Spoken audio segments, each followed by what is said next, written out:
Hey, yo, how's it going? Good afternoon, everybody. Welcome to my channel, 509 Divine Pines. I'm your host, Joseph Daniel Pena. Today, we have some news for you. FEMA and NASA team up to release a game plan. You heard that, man. They got something for us, for all the world. And who knows if it's for us or for them, if you get what I mean. Let's go ahead and dive right into it. Communities across the nation can refer to a new resource released by FEMA's Resilient Nation Partnership Network and NASA, with support from many partners to learn how they can address the climate crisis. And anybody who stays tuned into my IG knows that I cover HARP and I cover how our weather has been modified for a long time. And literally, I mean, it's been known since our ancient script days that the firmament and these fixed suns, stars, and moon is kind of the same way being controlled in per se. So this article states, building alliances for climate action is a resource for the whole community, providing various perspectives, personal stories, insights, and resources about climate change. The whole community includes individuals, businesses, faith-based and community organizations, nonprofits, schools, media, and all levels of government. So it got the whole team for this. And yeah, they're going to be hitting up everybody in the city and everybody across the state that want to go ahead and share some information on how we can have a better world in their eyes for climate change. You got to realize, like, a lot of people don't understand that the climate is being created. So there's a lot of people really not seeing the full picture on this climate change. They're only seeing it from one side. They're not seeing both angles. So this article states, this resource builds on the success of the Alliances for Climate Action Forum, co-hosted by the RNPN and NASA. The RNPN is a diverse network with representations from over 1,500 organizations. This forum is one of the largest federally hosted climate events in recent years, with 37 speakers, over 3,250 viewers, and more than 900 organizations. Man, oh man, a lot of people are going to start sharing their opinions from all around the world, and this is going to happen for our government, for our America. NASA's Earth observation and research supports the Biden and Harris administration's climate agenda, which outlines putting the climate crisis at the center of our nation's foreign policy and national security. NASA is working hand in hand with FEMA to ensure communities across the U.S. and around the world have the resources they need to adapt in the face of extreme weather. So they're already planning for extreme weather and an extreme future. And they want to go ahead and let us know that they created a building alliances for equitable resilience. Next up is Davos Agenda 2021.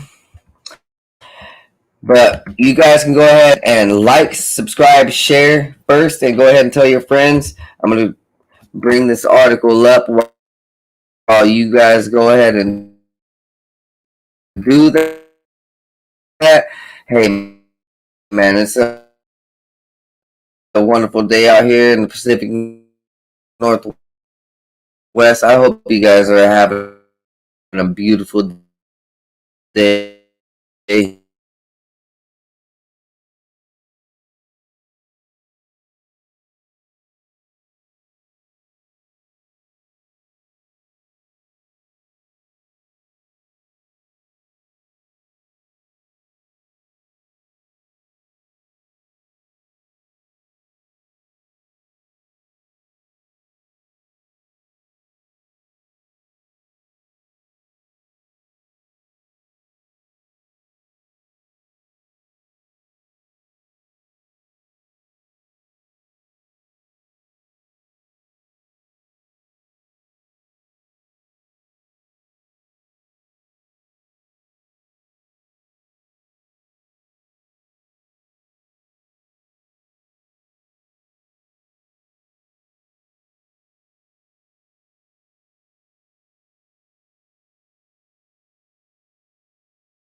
firm wants to go ahead and have chips in your brain by 2030. They want to have the carbon emissions out of the picture, the fossil fuels burning out of the picture. They want to control your money and the AI system.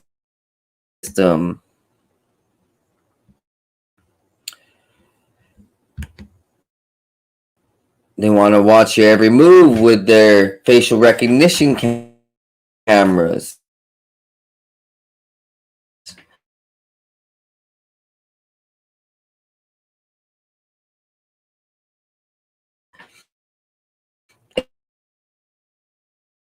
And watch what you say.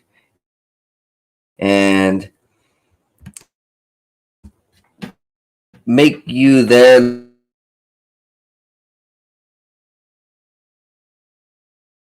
little slave, but pay you along the way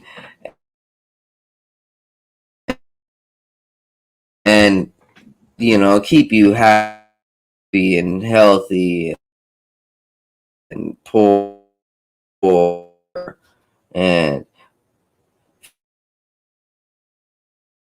fed on their GMO food,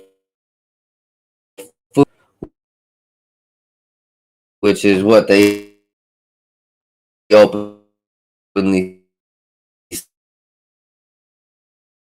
state.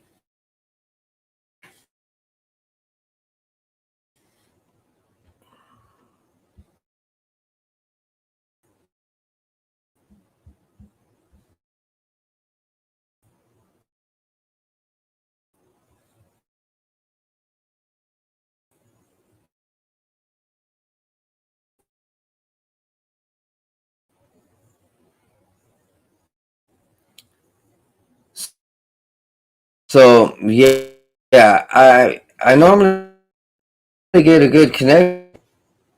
Things have been buggy, but not really sure why. I mean, they did. The World Economic Forum did state that they were.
All right, guys, I'm back. How's it going? So when I start talking about these things on my computer, it starts bugging out because I don't really have a secure landline. I'm running off a laptop, so the Wi-Fi is easily interrupted. But I'm gonna go ahead and continue on talking about what I want to talk about, and these guys can suck it. Tell you that. All right, so the Davos Agenda is pioneering mobilization of global leaders to shape the principles, policies, and partnerships needed in a challenging new context. It is essential for leaders from all walks of life to work together virtually for a more inclusive, cohesive, and sustainable future as soon as possible in 2021. To this end, the World Economic Forum has served for more than 50 years as a trusted platform where leaders from business, government, international organizations, civil society, and academia convene to address critical issues at the start of each year. An entire week of global programming will be dedicated to helping leaders choose innovative and bold solutions to stem the pandemic and drive a robust recovery over the next year. The Davos Agenda will also mark the launch of the World Economic Forum's Great Reset Initiative and begin the preparation of the special annual meeting in this spring. Each day will focus on one of the 5 domains of the Great Reset Initiative. Monday.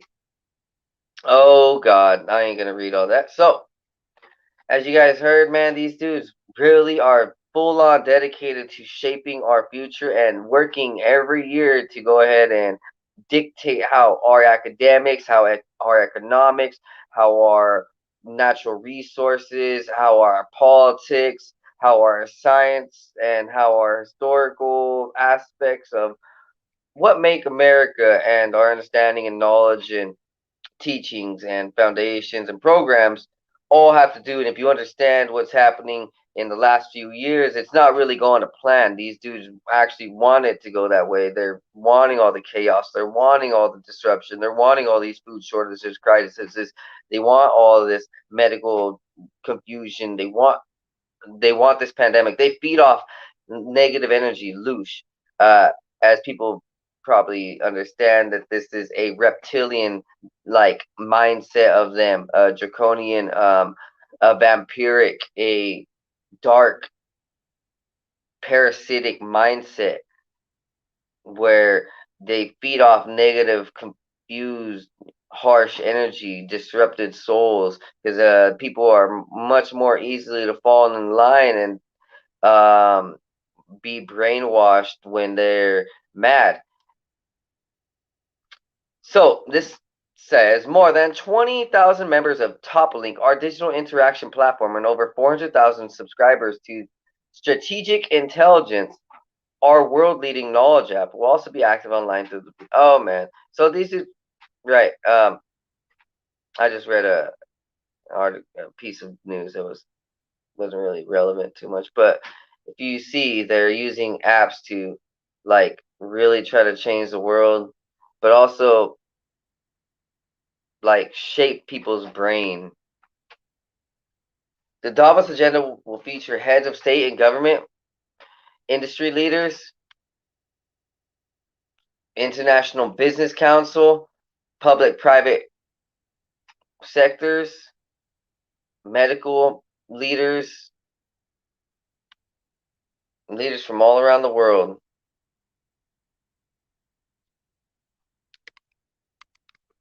Next up, we have a private sector that wants to put us into a new era for economics.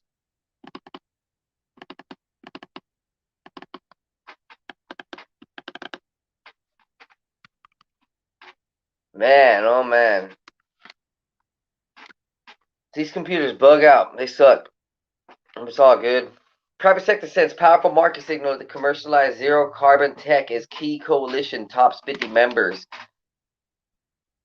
So they want to have us on zero carbon, which means that they want to control the fossil fuels, us burning gas. They want to put us all on electric. I'm not even sure about solar and wind turbines and a few of these others like hydrogen powered engines.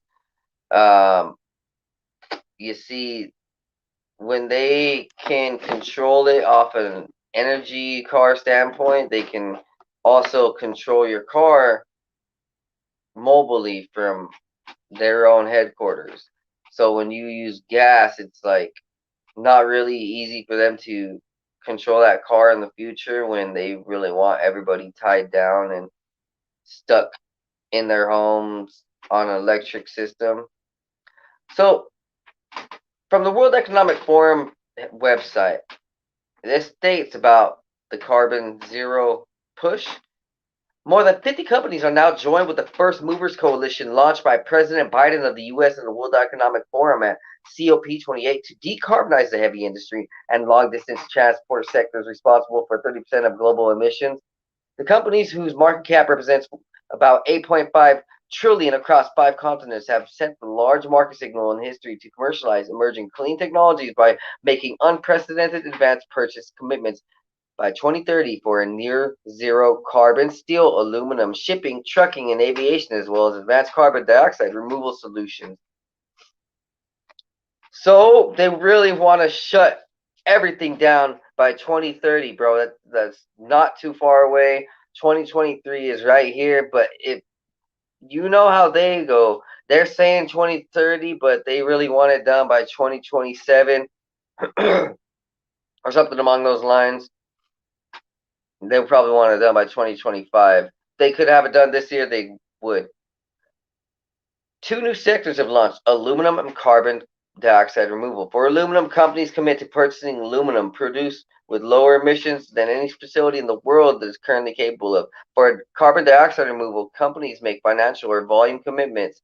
Alphabet, Microsoft, and Salesforce are collectively committing 500 million in carbon removal by 2030, and Boston Consulting Group is committed to removing 100,000 tons of carbon by 2030.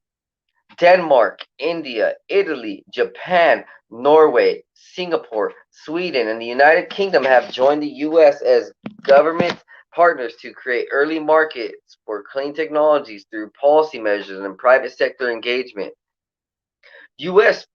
Special Presidential Envoy for Climate John Kerry is the World Economic Forum Annual Meeting 2022 this week to maximize momentum for this flagship initiative. Wow. So John Kerry is leading this alongside Bill Gates, and they are the founders of Breakthrough Energy, which is hosting the press briefing. So Bill Gates is heavy into these natural resources too, and he wants to go ahead and, I believe, transfer them into something along the lines of green steel. Maybe that's what Facebook and the Meta is doing. So maybe this is what Bill Gates is going to do. Who knows?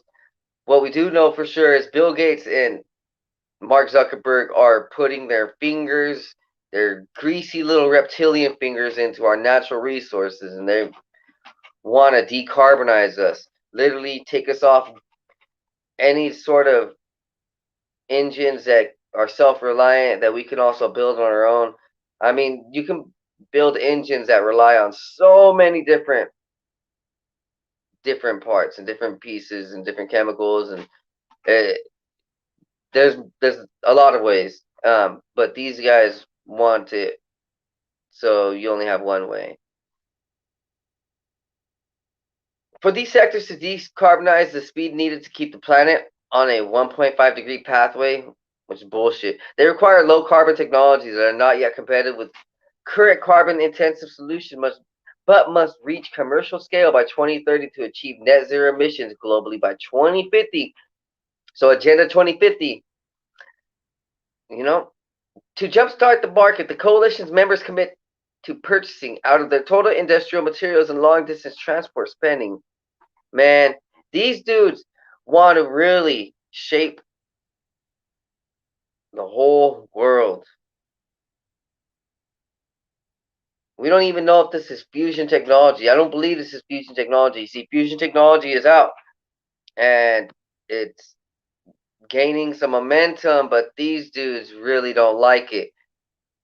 Man, just with the money from Boston and Alphabet Agency and Microsoft and Salesforce, I mean, it goes beyond 500 million. Like, these dudes are backing it, and these dudes are some of the biggest in the world.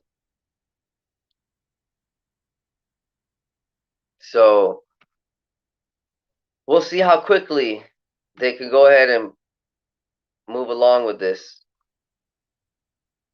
So even Volvo and Ford Motor Company are in on this. This is a big deal, guys.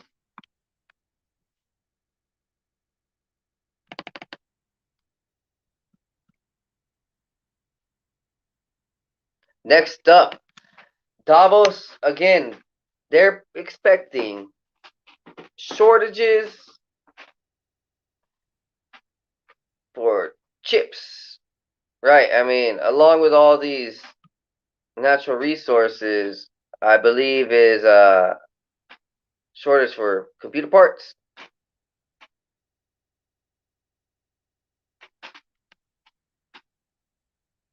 Yeah, these dudes are preparing for all cyber warfare front, technological halt to us, medical poison, knowledge disruption. Man, they're putting our mind, body, and spirit up to the task and seeing who can last. And if you can't, then they're gonna throw you in a bag like they're in China. Oh man, that's sad, right? Am I right? Okay, I ain't gonna go on with that rap.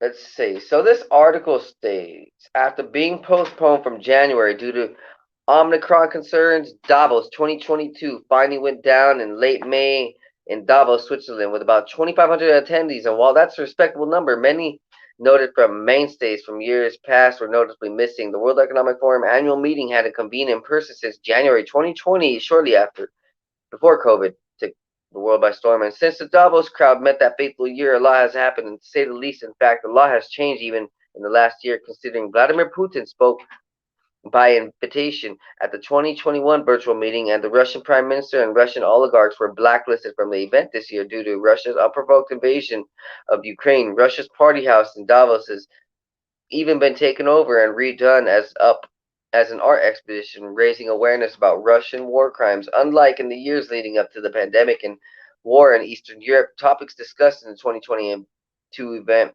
included deglobalization and friendshoring, a global trade strategy in which nations limit commerce to a select group of friend nations, a sort of circle trust for international trade partners. They talked about sustainability, climate change, global economic growth, or how they're going to go ahead and keep us in a stagnant and poor way. As you know, these dudes plan out for a year in advance. They talked about supply chain disruptions and imbalances of supply and demand equation, and brought this to the CEOs and business elites. So this may get worse if the elites don't care, but the elites should care because their kids, and kids, they're all affected by this. But they don't. Cisco CEO Chuck Robbins warned against creating a bigger problem that is really through fear mongering. He's right. Robbins said, "We are obviously dealing with the same semiconductor supply issues everyone else is working with, and demand is still strong." So he thinks the best option is a wait and see approach. So he just doesn't like what the World Economic Forum is doing, and he may be a part of it. So as you see, there are people who aren't with the agenda that are invited to the party, but they're not the main names of the party, and they're not, the Elon Musk or the Bezoses or the Gates. While the word is that the global economic recession is really happening,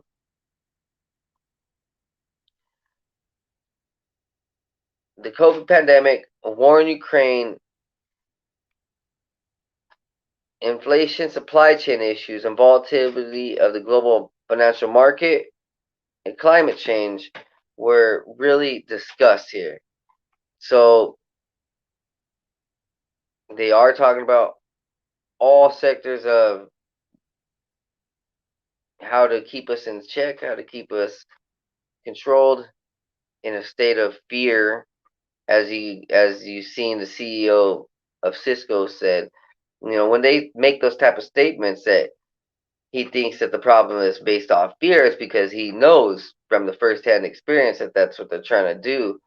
Just like when Alex Jones talks about the problems firsthand, it's because he knows what they're really trying to do, and he may be part of their actual game plans, and he may be part of the meetings.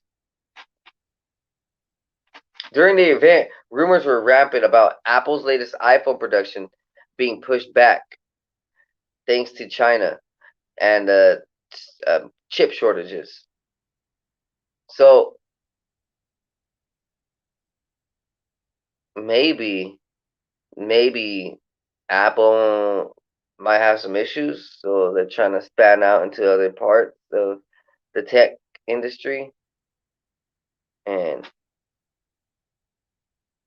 you know what? I'm gonna end this.